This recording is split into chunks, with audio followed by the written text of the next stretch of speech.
Welcome back to the Camilla Tominey Show on GB News. Lovely to have your company this morning. Now, I appreciate that all the time we're firing different polling figures at you and it gets quite confusing. So I thought we'd get a pollster in to unpick it all. Scarlett Maguire is the Director of JL Partners. Lovely to see you this morning, Scarlett. Do you know what I'm getting confused by, if I can be honest? OK, there's this MRP polling, which seems to be the most sort of cataclysmic for the Tories. All of these suggestions that Labour are going to have a supermajority and the Tories are going to be left to like Liberal Democrat numbers, 40 seats, one poller said this morning, I think. And then some polling that your good selves have carried out, which suggests that, well, at least last week before the D-Day thing, that Labour were only 12 points ahead of the Conservatives. So how do we work it all out? Yeah, that's a great question, and that's something that pollsters are trying to figure out at the moment as well. So you're right, there are lots of different polls saying lots of different things. I think the first thing to say is that some things are consistent. So the things that are consistent are, without wanting to sound too obvious, is a big Labour lead. Yes. And a big Labour lead that will translate into a Labour majority. I think most people now agree that looks like by far the most likely option on polling day. There are some other consistencies as well. So, for example, Reform, I think, definitely on average, and on most pollsters is on double figures. Yes. It wasn't, if we look back to autumn last year, it was struggling to even hit 5%. So we can see that Reform have risen in the polls. And again, the Lib Dems everywhere seem to be low double digits as well, around 10%. Now, there are some different things going on here. So if we take the first thing about different voting intention polls can have different methods. Now, you're right. We had a poll out a couple of weeks ago that showed a Labour 12-point lead. Ours is actually now back to a sort of 17 or 18-point lead again. And that's before D-Day. So we'll have another one coming out tomorrow. Wow. So you've told people on D-Day. What were you expecting? Yes. Well, I think, yeah, exactly. Without wanting to second guess what the data is going to say, we have seen some polls that have been in the field since Nigel Farage announced he was going to stand in Clacton, and some since D-Day, and most seem to show a rise in Reform's vote, and potentially and that will damage the Conservative Party. There's some speculation about whether that could hurt current Labour voters as well, whether they might go. So that's one thing. And then on the sort of final thing about MRPs, that's a great question. So MRPs have in recent elections been considered to be the sort of gold standard of polling. There have been a couple of fantastically accurate ones. They involve doing modelling. Now, using much bigger samples, so in a standard voting intention poll, we might ask 2,000 people. I saw the latest YouGov one last week, I think asked 60,000. So they're asking huge amounts of people. But then what they're doing is they're getting all that information from around the country. They're working out different things about each constituency and the demographics in that constituency, as well as sort of building a lot of assumptions and very educated guesses about voters and how they might behave. So then they have that massive pool of data. Then they can sort of infer or use all their clever models to work out what then might happen in each constituency.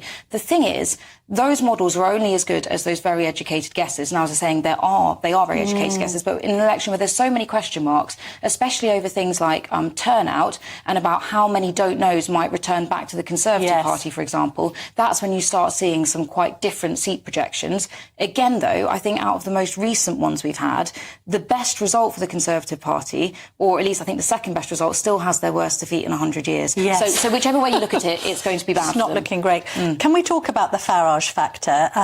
He's made extraordinary gains for Reform in the last week since he announced his candidacy and leadership of the party. I mean, how well could Reform do? He was sitting in that seat last week when I was covering the 7 till 8 hour, saying that they would overtake the Tories. Could they? I wouldn't rule it out at all. In fact, if anything, I think it's at least as likely they do as they don't in one or two polls. We've already had a couple of polls last week that put them just 2 points behind the Conservative Party, so they're getting quite close. And I think it's the sort of thing that could really build up momentum. At the moment, the Conservatives' best argument against a vote for Reform is that it is is a vote for the Labour Party because you're going to help whatever the second biggest party in that constituency is get in, be it the Labour or Lib Dems. Are you seeing any evidence of Labour people coming across to Reform as well as Tories? Because this was something Farage said as well last week. Yeah, I think it's too early to say. I think the first thing you can say is that in terms of 2019 Labour voters, I don't think there's much of a crossover. Now, that makes sense if you think about in 2019 it was Jeremy Corbyn that was on the ballot for Labour voters. So there's unlikely, I'm sure you'll find the odd quite idiosyncratic voter that voted for Jeremy Corbyn Corbyn now wants to vote for Nigel Farage, but there won't be great numbers of them. In terms of current Labour voters, it might well be that they take some. We actually did a hypothetical poll just a few weeks ago saying, how would you vote if Nigel Farage returned as the leader of the Reform Party and standing as an MP? And we found at that point that he was taking votes from current Labour voters and current Conservative voters, but overall it's still overwhelmingly damaging the Conservatives, and that's what will happen on election day. Because also, even if they're old Labour voters, these are the voters that will have switched to the Tories in 2019, and therefore they are technically classed as Tories. They're Boris Johnson supporting former Labour voters, and therefore the vote comes from the Tories and not from Labour. If anyone's following that, I'm not even sure I am. Let's also talk about just this discrepancy. So explain this to us. And I know the first past the post system and proportional representation is slightly tricky to analyse on a Sunday morning when everyone's enjoying their breakfast. But let's try, because we have a situation where we've got Reform and the Lib Dems basically tracking each other. And yet, obviously, the Lib Dems are up for maybe 40 seats. We might wake up on July the 5th and think, how has that happened? And yet Reform are only predicted to win 2, 3, 4. Yeah, I mean, you're absolutely right. That is how it works. So in our first past the post system, it's about who can come first in their particular constituency. The Liberal Democrats have a very, very, very efficient vote because it is not spread evenly around the country. So they are piling up votes in the constituencies that they are more likely to win. And they've been doing that for many, many years. And also, the Liberal Democrats, I think this election, the common wisdom is they are going to actually could hurt them in some constituencies as well in terms of their overall vote share. But they will be assisted by getting MPs by a drive for tactical voting to get the current government out. At least that's what we're seeing signs of already. So you're saying that the vote share for Reform goes up, but they don't necessarily win the seat because they're not first. But then this is giving everybody reminders who can remember it of sort of 1983 and the SDP. Could we have a situation then where Reform obviously gets this extraordinary vote share? I'm just trying to analyse it from kind of a historic perspective.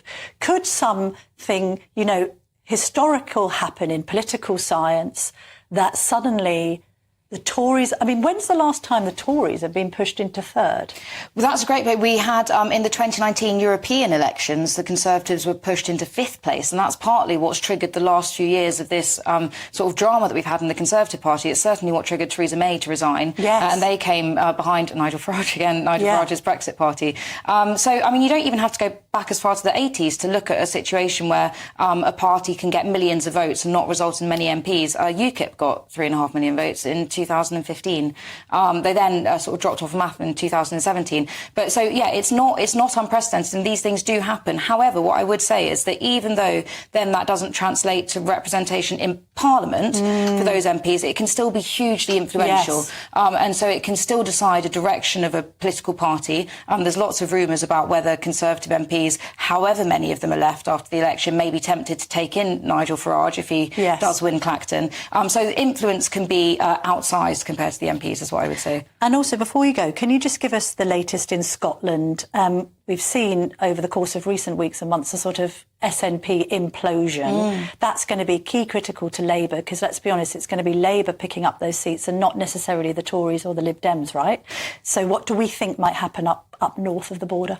Labour will be the main beneficiaries of what has been a very bad year for the SNP. So ever since Nicola Sturgeon stood down, they've seen a sort of steady decline in the polls. That got worse after Hamza Yousaf's resignation. And we're now seeing consistently from different pollsters sort of the biggest Labour leads in Scotland since the 2014 independence referendum.